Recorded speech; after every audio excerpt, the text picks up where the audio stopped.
ಎಲ್ಲ ಕನ್ನಡದ ಮನಸ್ಸುಗಳಿಗೆ ನಮಸ್ಕಾರ. ನಟ ದರ್ಶನ್, ಪವಿತ್ರ ಗೌಡ ಹಾಗೂ ಸಂಗಡಿಗರಿಗೆ ಬಹುತೇಕ ಜೈಲಿನಲ್ಲಿಯೇ ದಿನ ಕಳೆಯಬೇಕಾದ ಪರಿಸ್ಥಿತಿ ಇದೆ. ಆದ್ರೆ ಇವರಲ್ಲಿ A1 ಆರೋಪಿ ಆದ್ರೂ ಪವಿತ್ರ ಗೌಡ ಶಿಕ್ಷೆಯಿಂದ ಬಚಾವಾಗಬಹುದು ಅನ್ನೋ ಮಾತುಗಳು ಸಹ ಕೇಳಿ ಬರ್ತಾ ಇರೋದು ಮಾತ್ರ ಆಶ್ಚರ್ಯ. ಆಕೆಯ ಪರವಾದ ವಕೀಲರು ಕೂಡ ಈ ನಿಟ್ಟಿನಲ್ಲಿ ಪ್ರಯತ್ನ ಮಾಡ್ತಾ ಇದ್ದಾರೆ. ರೇಣುಕಾಸ್ವಾಮಿಯ ಕೊಲೆಯ ಮೂಲ ಪವಿತ್ರ ಗೌಡ ಅನ್ನೋದೇನೋ ನಿಜ. ರೇಣುಕಾಸ್ವಾಮಿ ಅಶ್ಲೀಲ ಸಂದೇಶಗಳನ್ನ ಕಳಿಸಿದ ಹಿನ್ನೆಲೆಯಲ್ಲಿ ಇಷ್ಟೆಲ್ಲ ಘಟನೆಗಳು ನಡೆದು ಹೋಗಿವೆ. ಆದ್ರೆ ಕೊಲೆ ಪ್ರಕರಣದಲ್ಲಿ ಪವಿತ್ರ ಗೌಡ ಪಾತ್ರ ಅಥವಾ ಸಂಚು ಎಷ್ಟಿತ್ತು ಅನ್ನೋದೇ ಮುಂದಿನ ವಿಚಾರಣೆಯಲ್ಲಿ ಉಳಿದಿರುವ ಕುತೂಹಲ.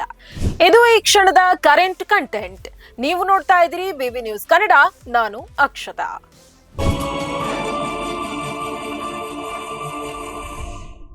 FIR ನಲ್ಲಿ ದಾಖಲಾಗಿರೋದೆಲ್ಲ ಸತ್ಯವಾಗಿರಬೇಕು ಅಂತೇನೂ ಇಲ್ಲ. ಅದೇ ರೀತಿ ಚಾರ್ಜ್ ಶೀಟ್ ನಲ್ಲಿ ಆರೋಪಿಸಿದ್ದೆಲ್ಲ ನ್ಯಾಯಾಲಯದಲ್ಲಿ ಸಾಬೀತಾಗಲೇಬೇಕು ಅಂತೇನೂ ಇಲ್ಲ.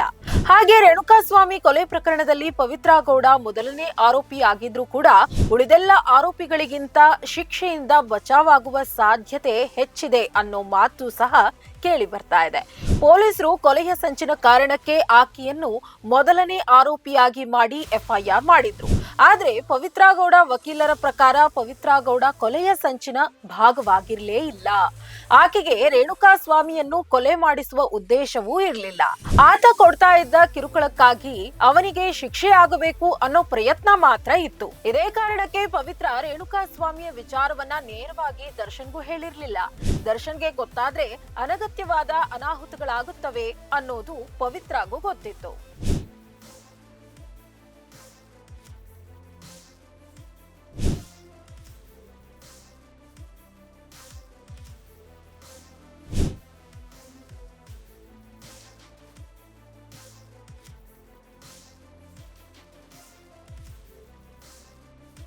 ಪವಿತ್ರ ತನ್ನ ಆತ್ಮೀಯ ಗೆಳತಿಯ ಮೂಲಕ ಪೊಲೀಸ್ ಆಫೀಸರ್ ಒಬ್ಬರಿಗೆ ರೇಣುಕಾಸ್ವಾಮಿಯ ಬಗ್ಗೆ ಮಾಹಿತಿ ನೀಡಿದ್ದಾರೆ. ಅವರು ರೇಣುಕಾಸ್ವಾಮಿಯ ವಿರುದ್ಧ ಕ್ರಮ ತೆಗೆದುಕೊಳ್ಳುವುದಕ್ಕಾಗಿ ಆತ ಕಳುಹಿಸಿದ ಮೆಸೇಜ್ಗಳನ್ನ ಕೊಡುವಂತೆ ಹೇಳಿದ್ದಾರೆ.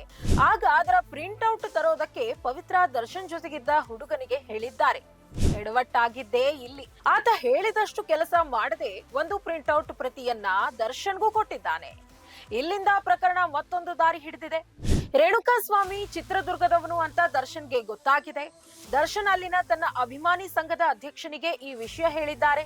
ಆತ ರೇಣುಕಾಸ್ವಾಮಿಯನ್ನ ಎತ್ತಾಕೊಂಡು ಬೆಂಗಳೂರಿಗೆ ಬಂದಿದ್ದಾನೆ. ಮುಂದಿನ ಕಥೆಯೆಲ್ಲ ನಿಮ್ಗೆ ಗೊತ್ತಿದೆ. ಈ ಪ್ರಕ್ರಿಯೆಯಲ್ಲಿ ಪವಿತ್ರ ಗೌಡ ಪಾತ್ರವೇ ಇರಲಿಲ್ಲ.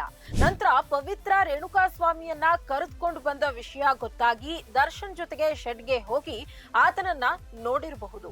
ಪೊಲೀಸರ ಹೇಳಿಕೆಯಂತೆ ಒಂದೆರಡು ಏಟು ಹೊಡೆದು ಇರಬಹುದು. ಆದ್ರೆ ಅಲ್ಲಿಯೂ ಪವಿತ್ರ ಗೌಡಗೆ ಕೊಲೆಯ ಉದ್ದೇಶ ಅಥವಾ ಸಂಚು ಇರೋದಿಲ್ಲ ಅನ್ನೋದು ಸ್ಪಷ್ಟ.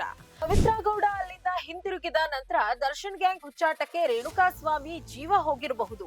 ಆದ್ರೆ ಇಲ್ಲೆಲ್ಲಿಯೂ ಪವಿತ್ರ ಗೌಡ ಖುದ್ದು ಕೊಲೆಗೆ ಸಂಚು ಮಾಡಿದ್ದಕ್ಕೆ ಆಧಾರವೂ ಇಲ್ಲ, ಆಕೆಗೆ ಉದ್ದೇಶವೂ ಇಲ್ಲ ಅನ್ನೋದು ಮೇಲ್ನೋಟಕ್ಕೆ ಸ್ಪಷ್ಟವಾಗಿ ಕಾಣುತ್ತೆ. ಇದೇ ಅಂಶಗಳು ನ್ಯಾಯಾಲಯದಲ್ಲಿ ಸಾಬೀತಾಗುವ ಸಾಧ್ಯತೆಯೂ ಇದೆ. ಇಷ್ಟಕ್ಕೂ ಮೀರಿ ಆರೋಪ ಸಾಬೀತಾದ್ರೂ ಪವಿತ್ರ ಗೌಡಗೆ ದೊಡ್ಡ ಶಿಕ್ಷೆ ಆಗೋ ಸಾಧ್ಯತೆ ಕಡಿಮೆ. ರೇಣುಕಾಸ್ವಾಮಿ ಕೊಲೆ ಪ್ರಕರಣದ ವಿಚಾರದಲ್ಲಿ ಕೊಲೆಯಲ್ಲಿ ನೇರವಾಗಿ ಭಾಗಿಯಾದವರಿಗೆ IPC ಸೆಕ್ಷನ್ 302 ಪ್ರಕಾರ ಆರೋಪ ಸಾಬೀತಾದ್ರೆ ಗರಿಷ್ಠ ಮರಣದಂಡನೆಯೂ ಆಗಬಹುದು ಅಥವಾ ಜೀವಾವಧಿ ಶಿಕ್ಷೆಯೂ ಆಗಬಹುದು. ಇನ್ನು ಶವವನ್ನ ಬಿಸಾಕಿ ಸಾಕ್ಷಿ ನಾಶ ಮಾಡಿದ ಪ್ರಕರಣದಲ್ಲಿ IPC ಸೆಕ್ಷನ್ 201 ಪ್ರಕಾರ 7 ವರ್ಷಗಳ ಕಾಲ ಜೈಲು ಶಿಕ್ಷೆ ಸಿಗಬಹುದು. ರೇಣುಕಾಸ್ವಾಮಿಯನ್ನ ಅಪಹರಣ ಮಾಡಿದ್ದು ಸಾಬೀತಾದ್ರೆ ಸೆಕ್ಷನ್ 364 ಪ್ರಕಾರ 10 ವರ್ಷಗಳ ಜೈಲು ಶಿಕ್ಷೆ ಆಗಬಹುದು. ಇನ್ನು ಕೊಲೆ ಸಂಚು ರೂಪಿಸಿದ ಆರೋಪ ಸಾಬೀತಾದ್ರೆ 2.5 ವರ್ಷ ಅಥವಾ ಅದಕ್ಕಿಂತ ಹೆಚ್ಚು ಶಿಕ್ಷೆ ಆಗಬಹುದು. ಹೀಗಾಗಿ ಪವಿತ್ರ ಗೌಡ ಮೇಲಿರುವ ಕೊಲೆ ಸಂಚಿನ ಆರೋಪ ಸಾಬೀತಾಗುವ ಸಾಧ್ಯತೆಯೂ ಕಡಿಮೆ ಇದೆ. ಸಾಬೀತಾದು ಕನಿಷ್ಠ ಶಿಕ್ಷೆ ಆಗಬಹುದು. ಇದು ಈ ಕ್ಷಣದ ಕರೆಂಟ್ ಕಂಟೆಂಟ್. ವಿಷಯ ವಿಶೇಷತೆ ವಿಶ್ಲೇಷಣೆಗಳಿಗಾಗಿ ಸದಾ ಗಮನಿಸಿ ಬಿಬಿ ನ್ಯೂಸ್ ಕನ್ನಡ. ಇದು ಕನ್ನಡಿಗರ ಧ್ವನಿ.